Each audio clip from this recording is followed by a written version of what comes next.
வணக்கம். மக்கள் சட்டம் நியூஸ். தமிழக முதல்வர், திமுக கழக தலைவர் மு.க. ஸ்டாலின் பிறந்தநாள் விழா, திமுக அரசின் சாதனை மற்றும் பட்ஜெட் விளக்க பொதுக்கூட்டம் என முப்பெரும் விழா அயோத்தியாபட்டணம் வடக்கு ஒன்றியம் சார்பில் ஆனாமங்கலம் மாதா கோவில் மைதானத்தில் வடக்கு ஒன்றிய கழக செயலாளர் ரத்தனவேல் தலைமையில் நடைபெற்றது. இதில் சிறப்பு அழைப்பாளராக தலைமை கழக பேச்சாளர் எழும்பூர் கோபி கலந்து கொண்டு தமிழக பட்ஜெட் குறித்தும் திமுக அரசின் சாதனைகள் குறித்தும் விரிவாக பேசினார். இந்த கூட்டத்தில் அவைத் தலைவர் கௌதமன், தலைமை செயற்குழு உறுப்பினர் சங்கர் என்கிற சாமிநாதன், பொதுக்குழு உறுப்பினர் கோபால், ஒன்றிய பொருளாளர் பழனிவேல், ஒன்றிய துணை செயலாளர்கள் செந்தில், ஆறுமுகம், மகாலட்சுமி, மாவட்ட பிரதிநிதிகள் அகரம் ராஜேந்திரன், ராஜா, கண்ணையன், மாவட்ட மகளிரணி அமைப்பாளர் பாரதி ஜெயக்குமார், மாவட்ட தகவல் தொழில்நுட்ப அணி துணை அமைப்பாளர் பாக்கியலட்சுமி, மகளிர் தொண்டரணி துணை அமைப்பாளர் செல்வராணி ஆறுமுகம், ஒன்றிய இளைஞரணி அமைப்பாளர் கார்த்திகேயன், திமுக நிர்வாகிகள் செல்வராஜ், ஏடிசி ராஜேந்திரன், லோகு, தயாநிதி, அசோகன் உள்ளிட்ட பலர் கலந்து கொண்டனர். இறுதியில் ஒன்றிய அமைப்பாளர் ஜெயவள்ளி சிவக்குமார் தலைமை கழகத்திற்கு நன்றி தெரிவித்தும், பொறுப்பு வழங்குவதற்கு பரிந்துரை செய்த வடக்கு ஒன்றிய கழக செயலாளர் ரத்தனவேல் அவர்களுக்கும் சால்வை அணிவித்தும் கருப்பு சிவப்பு வண்ண மாலை அணிவித்து நன்றி தெரிவித்தார். இக்கூட்டத்தின் முடிவில் அகரம் ராஜேந்திரன் அனைவருக்கும் நன்றி கூறினார். நம்முடைய தலைவர், கழக தலைவர், தமிழ்நாடு முதல்வர் அவருடைய 72வது பிறந்த நாள் விழா கூட்டம். பிறந்த நாள் விழா என்பது யாருக்கு வேணாலும் எடுக்கலாம், தப்பு கிடையாது. வீட்டுல இப்ப நம்ம பிள்ளைங்களுக்கு கொண்டாடுறோம், பெரியவங்களுக்கு கொண்டாடுறோம், அம்மா அப்பா கொண்டாடுறோம், எல்லாருக்கும் கொண்டாடுறோம். நாட்டுல தலைவர்கள் எல்லாம் கொண்டாடுறாங்க. திமுக சார்பிலே யார் யாருக்கெல்லாம் கொண்டாடுகிறோம் என்று சொன்னால், மானமும் அறிவும் மனிதனுக்கு அழகு என்று சொல்லி 96 வயது வரை மூத்திர சட்டியில் கையில் ஏந்தி பெண்ணினத்திற்காக, தமிழினத்திற்காக, தமிழ்நாட்டு மக்களுக்காக, தாய்மொழிக்காக போராடிய ஈரோட்டு பூகம்பம் பகுத்தறிவு தந்தை பெரியார் பிறந்த நாள் விழா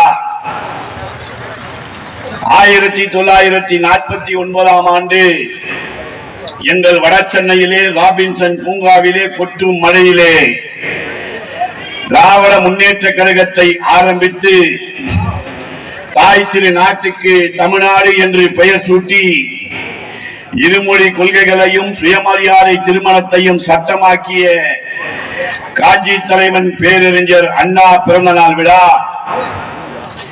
14 வயதிலே தமிழ் கொடி ஏந்தி ஓடி வந்தே இந்தி பெண்ணே கேள், நீ நாடி வந்த கோளை நாடு இதல்லவே என்று தமிழ் முழக்கமிட்டு பொது வாழ்க்கையிலே பவள விழா கண்டு, சட்டமன்ற வரலாற்றிலே பொன் விழா கண்டு, குளித்தலை முதல் திருவாரூரை நின்ற அத்தனை தொகுதிகளையும் வென்று தமிழ்நாட்டை 5 முறை ஆண்டு தாய்மொழி தமிழை செம்மொழியாக்கி இந்திய அரசியல் வரலாற்றில் பல ஜனாதிபதிகளை, பல பிரதமர்களை உருவாக்கிய தமிழ் தாயின் தலைமகன் முத்தமிழ் அறிஞர் ஐயா கலைஞர் பிறந்த நாள் விழா.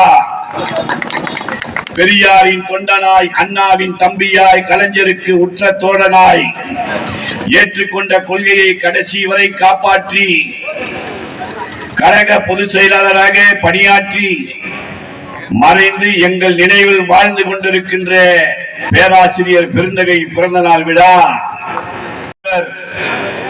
உலக அரசியல் வரலாற்றில் 50 ஆண்டு காலம் சொந்த உழைப்பால் உயர்ந்த இந்தியாவில் ஒரே தலைவர், ஒரே முதல்வர், மக்கள் முதல்வர், இந்தியாவின் நம்பர் 1 முதல்வர் முத்துவேல் கருணாநிதி ஸ்டாலின் பிறந்த நாள் விழா.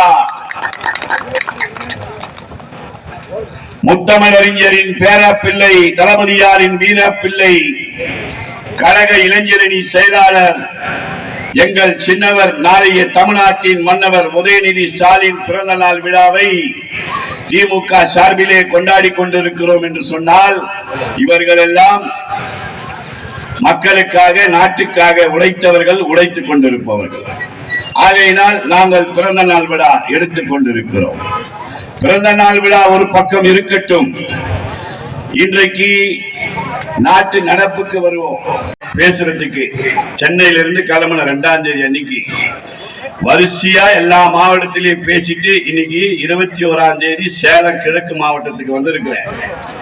எல்லா கூட்டத்திலையும் பேசும்போது என்னடா சொல்லுவாங்கன்னு கேட்டீங்கன்னா, முதல்ல ஒன்றிய செயலாளர் கூட்டம் நடத்துறவங்க எல்லாம் சொல்லுவாங்க, தயவு செய்து கூட்டத்தை 8:30 மணிக்கெல்லாம் முடிச்சிருங்க, தாய்மார்கள் ரொம்ப நேரம் காத்துட்டு இருக்காங்க, போயிடுவாங்க அப்படின்னு சொல்லுவாங்க. ஆனா எங்க ஒன்றிய செயலாளர் அப்படி சொல்லல. ஏன் சொல்லலன்னு கேட்டா, எங்க தாய்மார்களை பத்தி வாழ்க வாழ்க வாழ்கவே, தமிழ்நாடு முதல்வர் வாழ்கவே, வாழ்க வாழ்க வாழ்கவே, அண்ணன் தளபதி வாழ்கவே, வாழ்க வாழ்க வாழ்கவே, உதயநிதி வாழ்கவே. எதிர்காலத்தையும் யாருக்காகவும் எதற்காகவும் விட்டு தர மாட்டோம். தமிழ்நாட்டின் உரிமைகளுக்காக ஒன்றுபட்டு போராடுவோம். தமிழ்நாடு போராடும், தமிழ்நாடு போராடும், தமிழ்நாடு வெல்லும். இதுவே ஒரே இலக்கு, இதுவே ஒரே இலக்கு. நன்றி.